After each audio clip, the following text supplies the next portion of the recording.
Bonjour et bienvenue dans cette vidéo où l'on va pouvoir discuter du routine, du boot et du recovery mode.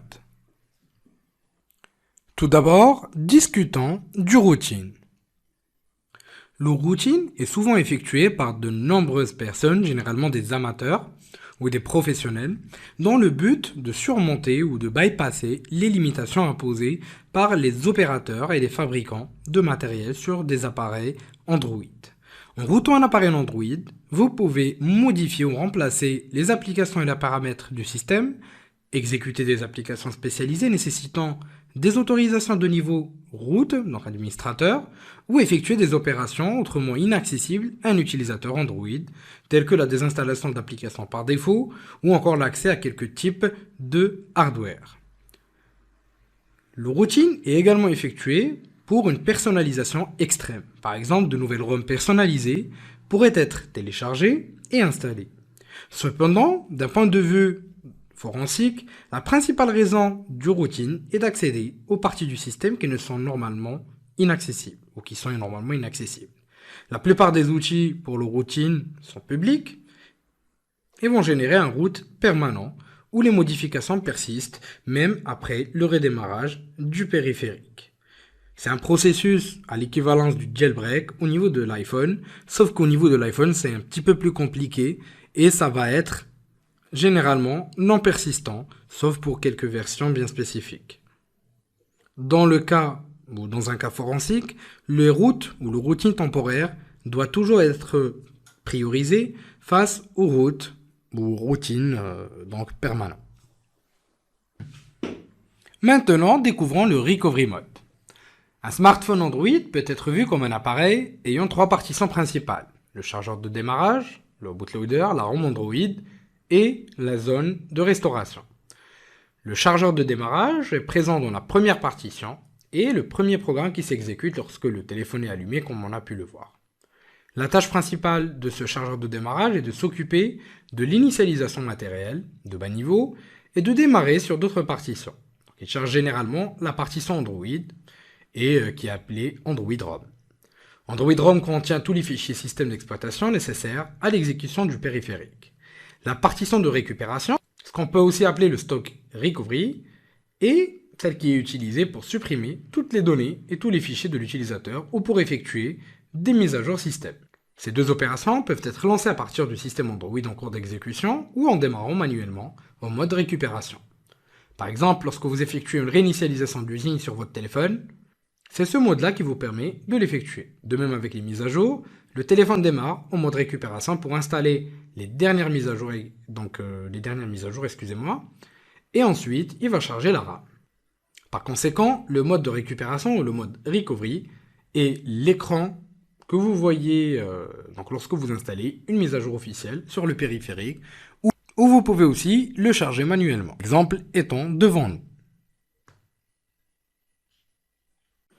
Une custom recovery donc, représente tout simplement un environnement de récupération qui a été créé par un tiers. Il peut être utilisé pour remplacer le stock recovery, qui est là par défaut, par un environnement de récupération personnalisé sur le périphérique cible. Il existe différentes fonctionnalités que vous pouvez trouver au niveau du mode Custom Recovery, ou en utilisant, un mode recovery customisé qui permet une sauvegarde complète, une restauration de fonctionnalités, en utilisant par exemple l'Android. Il autorise les packages de mise à jour non signés ou les packages signés avec lesquels il est personnalisé. Il monte sélectivement les partitions sur l'appareil et la carte SD. Il fournit un accès aussi au stockage USB, donc de masse USB à la carte SD ou aux partitions de données. Il fournit un accès ADB complet avec démon ADB exécuté en tant que root. Et il y a un binaire BusyBox complet qui représente un ensemble d'outils, de lignes de commande, puissant regroupés en un seul exécutable binaire. Plusieurs images de récupération personnalisées sont actuellement disponibles sur le marché, telles que la récupération via Clockwork Mode. Parmi eux, on retrouve aussi le projet de récupération TeamWin et un de mes préférés. C'est bien celui-là. Donc, ce projet-là du TeamWin, donc le TWRP pour TeamWin Recovery Project, qui vous permettra de faire un bon nombre de choses. Donc on en discutera au niveau des formations avancées de ce mode et ce qui va éventuellement nous permettre de faire. Quant au fastboot, il représente tout simplement un protocole qui peut être utilisé pour reflasher des partitions sur votre appareil. C'est l'un des outils avec le SDK, donc fourni par défaut, et une alternative aussi au mode de récupération, donc au mode recovery dont on vient de discuter, pour effectuer donc des installations et des mises à jour, et dans un certain cas, déverrouiller des bootloaders. Pendant le démarrage rapide ou le fast boot, vous pouvez modifier les images du système de fichiers depuis un ordinateur via une connexion USB. Les images de récupération personnalisées décrites précédemment, telles que le TWRP, peuvent être flashées de cette manière. Les bootloaders peuvent être verrouillés ou déverrouillés. Donc, les bootloaders verrouillés ne vous permettent pas d'effectuer des modifications sur le micro-logiciel du périphérique en mettant en place des restrictions au niveau du bootloader. Donc généralement via ou par le biais d'une vérification de signature cryptographique. Donc vous pourrez ni router votre smartphone, ni installer du custom recovery, et ainsi de suite.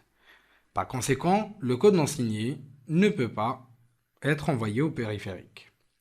En d'autres termes, pour pouvoir exécuter une image de récupération ou votre propre système d'exploitation, le bootloader doit d'abord être verrouillé. Le déverrouillage du bootloader pourrait avoir de graves conséquences sur la sécurité. Donc, si l'appareil est perdu ou volé, toutes les données qu'il contient peuvent être récupérées par un attaquant simplement en téléchargeant une image du bootloader personnalisé. Ou excusez-moi, une image de démarrage Android personnalisée ou en faisant tout simplement un flash du custom recovery. Après quoi, l'attaquant a un accès complet aux données contenues sur le périphérique. Pour cette raison, une réinitialisation de données d'usine est effectuée sur le téléphone lors du déverrouillage d'un chargeur de démarrage verrouillé afin que toutes les données soient effacées. Par conséquent, il est important de ne l'exécuter que lorsque cela est absolument nécessaire. Certains appareils disposent de moyens pour les déverrouiller officiellement. Pour ces périphériques, le chargeur de démarrage peut être déverrouillé en le mettant en mode fastboot et en exécutant la commande fastboot OM unlock. Cela déverrouillera le bootloader.